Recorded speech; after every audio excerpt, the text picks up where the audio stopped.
تنظن اول حاجه نتوما لا فامي دونك العائله المغربيه كلها متواجده هنا. دونك تنظن بان احنا شينو ما عندناش مشكل. تنظن الغياب ديال وليد للاسف رجل اللي عطى الشيء الكثير كره القدم الافريقيه بالخصوص. كما تعرفوا المسيره ديالو في افريقيا من نهار جا مارس عندنا في التدريب في المغرب، وهو تيدافع على كره القدم الاولى المغربيه وثاني شيء افريقيا.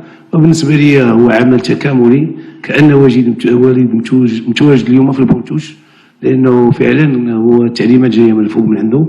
فلهذا انا ما عنديش اشكال. انتم تعرفوا العلاقه بيناتنا.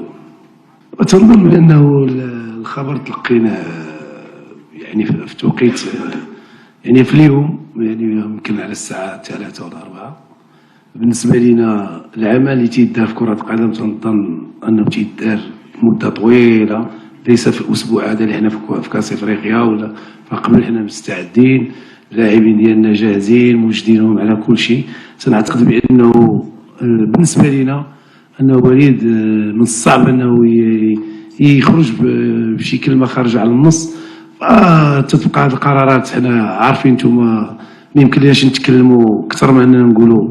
حنا بالنسبه لنا عارفين، انا شخصيا عارف شنو اللي وقع لان كنت متواجد باش نكون صريح. فهمتيني، اللاعب هو اللي استفزنا وكما عرفتوا بانه تكلم وقال كلام. في الاخير جا التوقف. حنا تنحترموا الكاف على القرارات ديالها. تيبقى انه عندنا طرق تاعنا باش نعاود تاعنا نقلبوا على الحق ديالنا ونسلكوا ديك الطرق اللي تنظن انه الاتحاد المغربي ما يقصرش من الجهد ديالو لاعطاء وليد الركراكي الحق ديالو.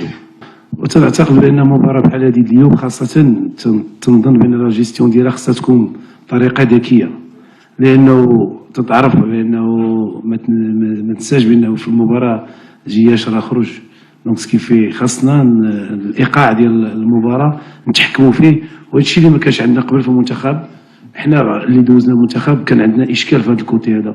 دابا اليوم حنا قاعدين تنجربوا اساليب وطرق اللي غتساعدنا باش يمكن لنا في هذا الكان هذه نجيبوها لبلادنا، لان حنايا مده طويله وما خديناش هذا الكان، لانه ديما تندخلوا باغيين نديوها بطريقه اخرى. وتتعرفوا كانوا عندنا سميات كبار، انتم الاسماء راكم عارفينها.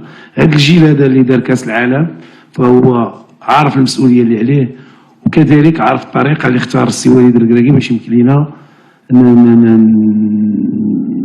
نقادوا الحسابات ديالنا في خلال المباراه. فبعض الاوقات فعلا من تنكونوا محتاجين نطلعوا تنطلعوا، وبعض الاوقات تنطلبوا من بونو باش ينقص من الايقاع، لانه احنا ما محتاجينش الاصابات ونبذلوا جهد اكثر من اللازم وحنا متاهلين.